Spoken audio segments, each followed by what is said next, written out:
su-aasha koobaad haddii aan sheekh ku bilaabo waxay leedahay dembiyada ramadaanka la galo miyay ka dembi weyn yihiin dembiyada la galo bilaha kale? بسم الله الرحمن الرحيم الحمد لله رب العالمين والصلاة والسلام على رسول الله وعلى آله وصحبه ومن والاه waxaa ku sugan nusuusta zamanka iyo meeshu markastoy fadli badan tahay dembiga la galana waa ka weyn yahay dembiyada meel kale lagu galo ama xilli kale la galo. maalan dembiga aad maka ku gasho oo beledul xaraam ah wuu ka weyn yahay dembiga aad meel kale ku gashay. xilliyada iyo asminada barakaysan ee khayraadka badan dembiga la galo waa ka weyn yahay xilliyada kale dembiyada la galo. sidaasi yani waxa weeye nusuus tilmaamaysaa jirta culimaduna sharax badan iyo faahfaahin badan bay ka bixiyeen, laakiin fil jumla duuduub ahaan sidaas weeye. xilliga khayrkiisu badan yahay dembiga la galana waa ka culus yahay,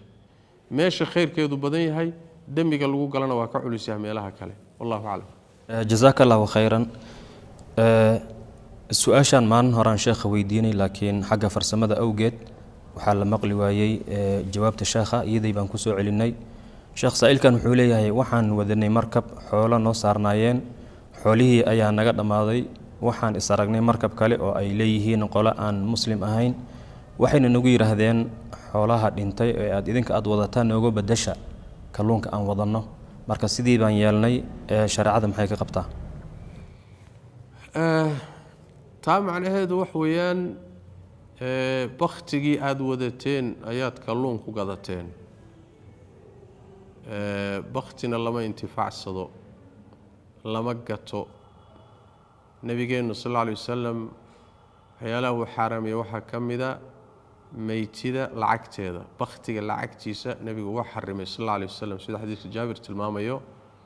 marka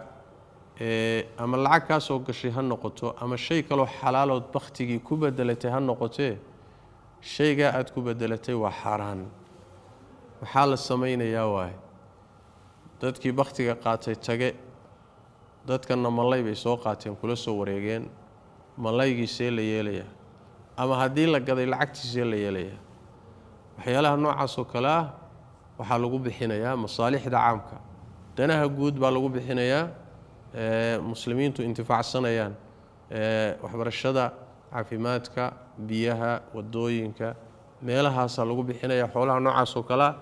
ayagu inay intifaacsadaanna waa khalad, laanna yani qaab khaldan buu kusoo galay oo shareecada khilaafsan. wallahu aclam. jazaaka allahu khayran. gabar baa su-aashan soo qortay sheekh, waxay leedahay ninkayga ayaan isku dhacnay, kadib waxaan ku dhaartay inuu iga yahay aabbahay oo kale, haddana dib baan ka heshiinay, marka ma waxaan soomayaa 2 bilood oo isku xigta oo kafaaro gudkii ah? masaladaasi waxay u eg tahay masalada dihaarka. suuratu almujaadila ilaahi tabaaraka watacaala mujaadala kaga warramay oo ninku inuu xaaskiisa ku yidhaahdo hooyadayoo kale aad igala mid tahay ama hooyada dhabarkeedoo kale aad iga tahay. asal ahaanna xukumkaas kafaara ka laasimta. hadduu intuu sidaas yidhaahdo ninku markaaba uu furi waayo, uma yacuuduuna limaa qaaluu, oo uu hadalkiisii ku noqdo, yani wixii uu lahaa uu ka noqdo oo furitaan raacin waayo wey macnaha. markaasi kafaara ku laasimaysa, qoor xoraynteed, 2 bilood soonkood, hadduu kari waayo 60 miskiin quudintood. xukumka dihaarka waa la yaqaanaa, laakiin xukumka dihaarka qur-aanku wuxuu sheegay ragga, jaahiliyadiina furitaan bay u yaqaaneen, islaamkuna xugum khaasuu siiyey oo dihaar baa laga dhigay kafaaro leh. xukumkaasi marka ma raggaa iska leh mise dumarku waa la wadaagaan? oo hadday haweenaydu ninkeedu ku tidhaahdo aabbahay oo kale aad iga tahay, ma dihaar baa mise ma aha? waa masle khilaafiya. fuqahadu qaar waxay leeyihin waa dihaar oo kale, iyadana kafaaradii baa ku waajibaysa. qaarna waxay leeyihin war ma ahee dihaar waxaa sameeyeen ciddii wax furi karta. qur-aankuna rag uun inay samayn karaan iyo ninku inuu samayn karuu sheega mooyaane dumar wax dihaaraya qur-aanku ma sheegin. sidaas daraaddeed dumarku wax ma dihaaraan. hadday tidhaahdo ninkeeda aabbahay oo kale aad iga tahay, waana sida xoogga badan waaye, aabbahay oo kale adiga tahay hadday tidhaahdo yacni ma noqonayso kafaaradii dihaarka laguma yeelanayo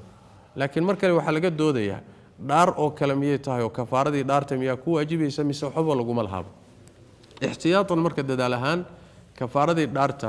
maadaama taxriimku dhaarta uu yacni wax weyn la macno noqdo inay kafaaradii dhaarta iska bixiso oo 10 miskiin ay quudiso haddayna haysaninna inay 3 beri soonto sidaasi oo dhaar ahaan marka laga soo qaado mooyaane dihaar ragga iskale cala saxiix wallahu aclam jazaaka allahu khayran khayr aljazaa sheekh saa'ilkan kale wuxuu leeyahay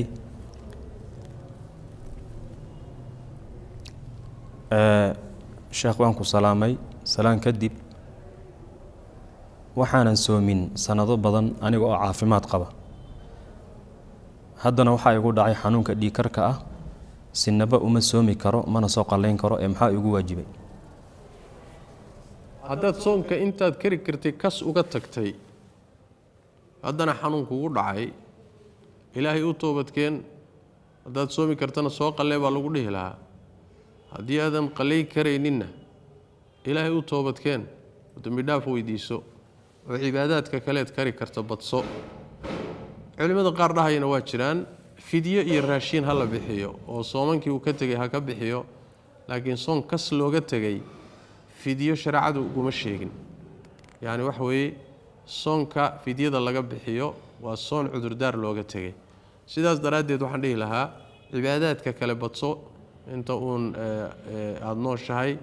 ilaahayna toobad dhaba ulimo toobadkeen wallahu aclam jazaaka allahu khayran sheekh saa'ilkan kale wuxuu leeyahay waxaan joogaa magaalada muqdisho waxaa ii dhow masjid dhanka dambe kaga yaala qabuuro ma bannaan tahay inaan ku tukado masjidkaas masi jirtaa masaafo lagu qiyaasan karo masjidka iyo qubuuraha oo haddii intaa u jiraan aanan lagu tukan karin haddii inta aysan u jirsanin macnaha lagu tukan karo masaafo sida axaadiista nebiga ku sugan sal alla alay wasalam ee bukhaari iyo muslim iyo keyrkood ku sugan qubuuraha meel lagu tukado lagama dhigi karo qubuuraha iyo masaajidana laysuma geyn karo arrintaa nebigu waa diiday sal alla alay wasalam alimaam axmed iyo aimo badanna waxay leeyihiin haddii masjid iyo qubuur laysu geeyo hadduu masjidku horreeyeyna masjidkaa xaq leh qabrigan dambe ee dib laga geliyo waa la saari qubuurta muslimiinta lagu darayaa hadduu qabrigu horreeyo masjidka dib laga dhisayna masjidkaa la duminayaa laakiin masjid iyo qabri isku dhex jira ama isku dhex yaalla way khilaafsan tahay hadigii iyo diintii nebi maxamed laga soo gaadhay sal alla alay wasalam aad bay u khilaafsan tahay saxna ma ah hadday dhacday inay qubuurtu gadaal ka jiraan waa in derbi loo dhexaysiiyo waa in la kala jaro qubuurta iyo masaajidka hadday qubuurta masaajidka ka horeysana waa in la kala jaro oo derbi loo dhexaysiiyo ama wadiya meel la maro loo dhexaysiiyo laakiin masjid iyo qubuur isku dhex taalla nebigu waa diiday salawaatu rabbi wasalaamu calayh in lagu tukadana ma aha haddii laga maarmi waayo masaajidkana qubuurtu hadday dambaysay qubuurta hala saaro wallahu aclam jazaaka allahu khayran saa'ilkan kale wuxuu leeyahay waxaan joogaa maraykanka waxaan ku weydiinayaa sheekhow marka aad rabto inaad bangi aad furato akownkiisa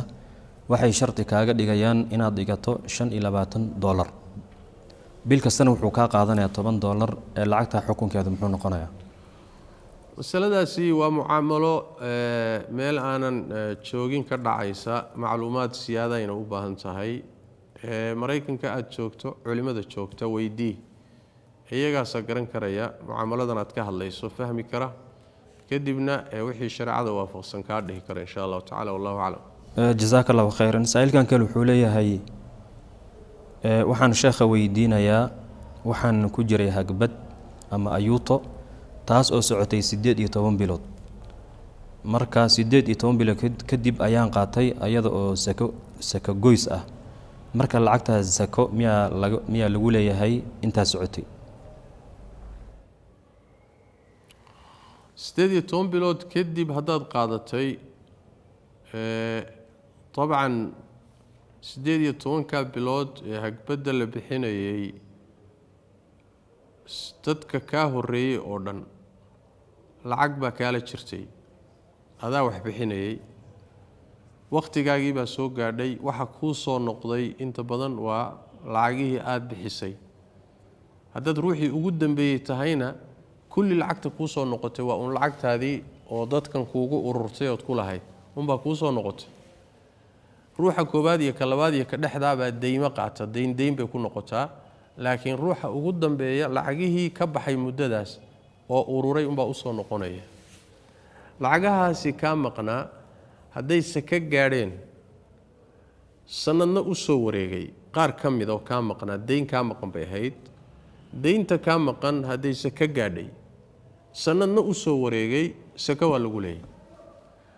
lacagta kaa maqnaydee dadka aad siinaysay haddayna sanad ka soo wareegin ama ayna sakadii nisaabkeedii qadarkeedii gaadhinna saka laguma lahaa waxaa dhici karta qaar ka mid ah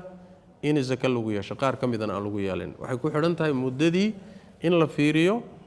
lacagtu sakadii ma gaadhayna la fiiriyo halkaasaa waxaa ka soo baxaysa saka ma lagu yeelanayo mise lagu yeelan maayo wallahu aclam jazaaka allahu khayran su-aasha ugu dambaysa barnaamijkeenan maanta waxay leedahay sheekh markaan timir ku afuray kadib ayaan sigaar ka daba cabay marka ajirkii soonka wax mayga dhimaya soonkii waad afurtay mar haddaad afurtayna soonkaagii waa dhammaaday sigaarkan iyo waxaan dambeed ku cunaysana waa uun xaaraan aad muxuu ahaayey aada quudanaysa weye inaad iska daysana kuu fiican laakiin soonku wuu xidhmay oo wuxuu ku xidhmay maalintii qoraxdii baa dhacday khalaas waad afurtay soonkaagii halkaasuu ku xidhaya maalintaa waa dhammaatay laakiin mid baa meesha ku jirta midda meesha ku jirta waxay tahay cibaadaadka addoommadu ay samaynayaan waa inay ruuxa saamayso weye waa inay xumaanta ka celiso sida ilaahay soonka laftiisa markuu ka hadlayey yani waxa way kutiba calaykum asiyaamu kamaa kutiba cala aladiina min qablikum lacallakum tattaquun soonku waa inuu alla ka cabsi ku geliyo waa in balwadaadii xumaantii waxaad lahaan jirtay uu kaa jaro hadduu kaa jari waayo soonkaaga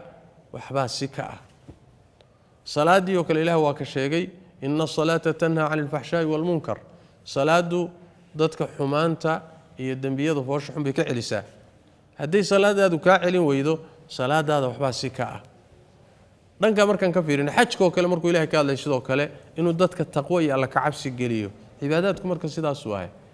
haddii aad cibaadaysanayso dhanka kalena xumaantii aad qasanayso sigaar cabayso qaad cunayso xaaraantii waxba ayna muxuu aad wixii iska qasanayso meesha waxaa ka soo baxaya cibaadadaadii way ku xakamayn lahayd haddii aad u samayn lahayd sidii la rabay laakiin waxba cibaadadaada ka khaldan saas daraaddeed bay wax kaaga qaban laadahay oo ay kuu xakamayn laadahay dhanka marka laga fiiriyo waxaad u baahan tahay inaad dib ugu noqoto cibaadadaada ama soon ama salaad ama soonkii maalinka aad soontay asagu sidiisu u dhammaaday xaaraanta aad habeenkii gelayso soonkii maalintii dhammaaday xagga asaxidiisa waxa ma yeelay soonku uu asaxay waa xidhmay waa cibaado xidhantay dunuubtan aad gelaysana way ka madax bannaan tahay wallahu aclam وصلى اللهم وسلم وبارك على نبينا محمد وعلى اله وصحبه وسلم